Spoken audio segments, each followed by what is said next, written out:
Què us diré? Jo, com a escriptor, he publicat moltíssimes coses. Començaré per la més gran, i perdoneu-me que ho digui amb aquest to altisonant. Jo no he publicat encara. Tinc redactada, a punt de donar a l'impremta, la bibliografia hispànica més important que s'hagi publicat mai a Espanya. Tot això us semblarà que és una hipèrbole, que és una exageració. Us puc assegurar que no ho és. No ho és.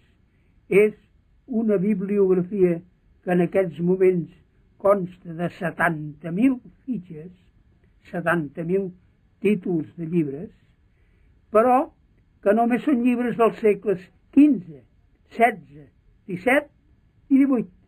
Quan el 1919 s'inventa el paper continu i les grans màquines i els llibres es van amb tanta facilitat, ja abandono la bibliografia. I la meva, d'aquests, n'he reunit i els he regalat a la Biblioteca de Catalunya més de 500.000 fitxes de llibres espanyols, dels llibres dels segles XIX i XX.